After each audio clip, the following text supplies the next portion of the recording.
welcome to Law Shrine, and today we will discuss about section 161 of CRPC. 161 CRPC के बारे में बात करेंगे, and that talks about examination of witnesses by police.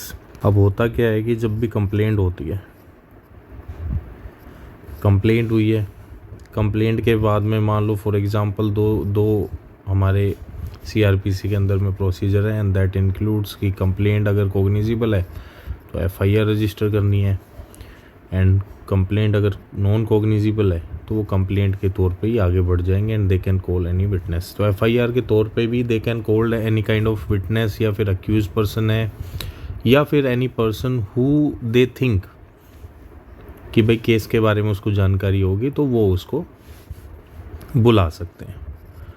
ठीक है. अब बुलाने का भी एक प्रोसीजर है कि 7 साल से कम की सज़ा है तो they can give notice under 41A. 41A का नोटिस होता है. अब ये सारा मैं CRPC का बता रहा हूँ, अब वो चेंज हो गया है. 41A का नोटिस वो दे सकते हैं. इसके बाद में अगर 7 साल से ज़्यादा की सज़ा है, ऐसा ऑफेंस है, तो वो डायरेक्टली अरेस्ट भी कर सकते हैं. बट एक चीज़ इसमें ध्यान देने वाली बात ये भी है कि जब भी 7 साल से ज़्यादा की सज़ा होती है तो वो बुलाते हैं, दे कैन गिव नोटिस कि आप आ जाइए, and they have any kind of apprehension that you have some kind of idea regarding that case. तो उसके रिगार्डिंग में कुछ पूछताछ करनी है तो उसका नोटिस वो देते हैं. एंड समटाइम्स आदमी जो सोचता है वो ये कि करता है कि ठीक है जी, पूछताछ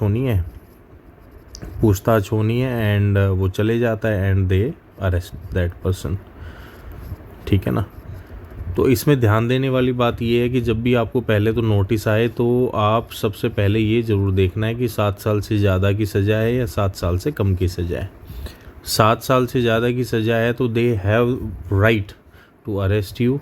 तो बेटर होगा कि भाई आप एंटिसिपेटरी बेल वगैरह के लिए अप्रोच करके उसके बाद में आप जाए. एनीवेज, आप पुलिस अथॉरिटीज़ के सामने पहुंचने के बाद में दे हैव दैट राइट कि आपको वो एग्ज़ामिन कर सकते हैं.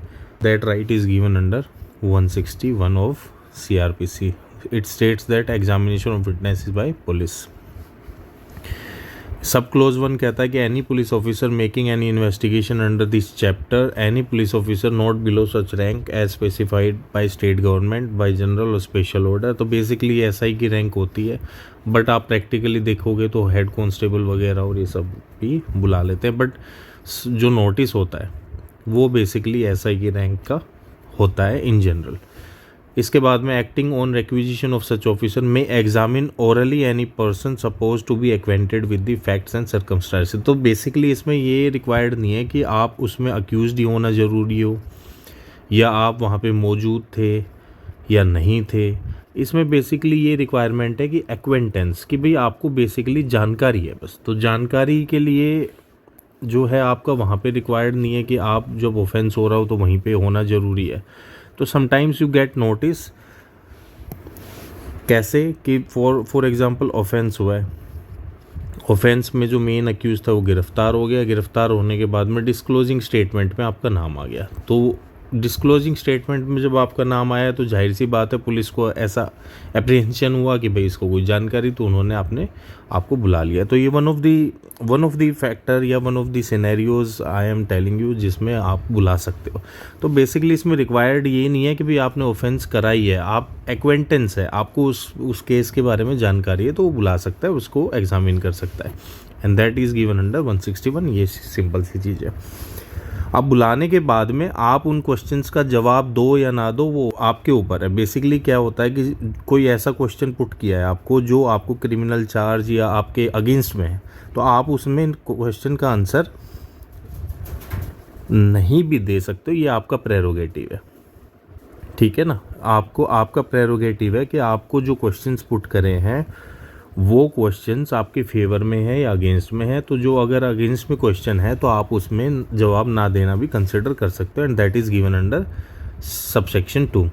सच person shall be bound to answer truly all questions. तो बेसिकली सबसे पहले तो कि जब भी आंसर देना है तो वो सच होना चाहिए, ट्रू होना चाहिए. बेसिकली ये कह रहा है.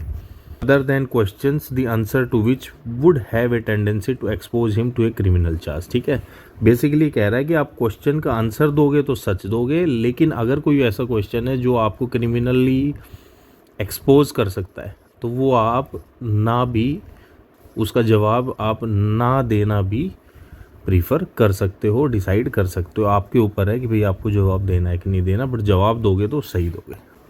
ये आपका सब क्लोज 2 कहता है। सब क्लोज 3 कहता है कि भाई राइटिंग में जो भी आंसर करेगा तो वो राइटिंग वगैरह में होगा, और in the course of examination में जो भी क्वेश्चन आंसर होंगे, जो भी वार्तालाप होगी, वो सब राइटिंग में होगी। अब आपका जो क्वेश्चन बनता है वो आपका क्वेश्चन ये बनना चाहिए कि भैया अंडर सेक्शन 25 to 27 आप देखोगे एविडेंस एक्ट में कि भाई पुलिस को जो भी जानकारी दी है वो एडमिसिबल तो है नहीं। एडमिसिबल नहीं है तो इन सब चीज़ों का, इन स्टेटमेंट्स का क्या फ़ायदा, स्टेटमेंट्स का क्या फ़ायदा। तो मैंने एक वीडियो भी देखा था जिसमें बताया जा रहा था कि आप पुलिस को कुछ भी बता दो, या पुलिस को जो भी आपको बताना है आप बता सकते हो। बेसिकली ऐसा नहीं है, बिकॉज इन स्टेटमेंट्स की भी एक अपनी एविडेंसरी वैल्यू है। वो एविडेंसरी वैल्यू तब आती है जब इन स्टेटमेंट्स के आधार पे आपको कोर्ट में कॉन्ट्राडिक्ट करते हैं। तो जैसे ही कॉन्ट्राडिक्शन होगा वैसे ही उतना पार्ट जितना कॉन्ट्राडिक्ट हुआ है वो एडमिसिबल हो जाएगा and it can be used against you. इसका ये पर्पज़ है। तो ऐसा नहीं है कि पुलिस को आप कुछ भी कह दो, ऐसा नहीं हो सकता। बेसिकली यू हैव टू सी कि भाई आपकी अगर कॉन्ट्राडिक्शन बन रही है, आपको बेसिकली ऐसा ट्रायल के दौरान में आपकी स्टेटमेंट के आधार पे कॉन्ट्राडिक्ट किया गया है, तो जितना कॉन्ट्राडिक्ट हुआ है वो आपका बेसिकली क्या होगा, एडमिसिबल हो जाएगा। अब एडमिसिबल होने के बाद में वो आपके फेवर में, अगेंस्ट में है, it depends on case to case और आपके circumstance to circumstance. Second thing is कि कोई भी स्टेटमेंट आपकी है और उस स्टेटमेंट से आपका फॉर एग्ज़ाम्पल कोई डिस्कवरी होती है, रिकवरी होती है, तो जितना पार्ट में डिस्कवरी या रिकवरी हुई है वो भी एडमिसिबल हो जाएगा। तो the statements given before the police officer बहुत ही इंपॉर्टेंट प्रोसीडिंग्स होती है, और बहुत सोच समझ के ही इसका जवाब या कोई भी स्टेटमेंट पुलिस को देना चाहिए। तो जो भी रिकवरी होगी, डिस्कवरी होगी, उतना पार्ट क्या हो गया, एडमिसिबल हो गया। अब वो एडमिसिबल हो गया तो it can be used against you, obviously used against you. ठीक है ना। तो ये है 161 की पावर और इसकी सिग्निफिकेंस। अब रिसेंटली एक केस में supreme court, honourable supreme court ने डिस्कस भी किया 161 को, and the case name is Vinod Kumar versus state. अब इस केस में बेसिकली 161 का कंसिडर आया था, and the supreme court had observed कि स्टेटमेंट जो है इसमें 161 सीआरपीसी की, जिसमें कि कॉन्ट्राडिक्शन हुआ है किसी विटनेस का, कॉन्ट्राडिक्शन हुआ है विटनेस का,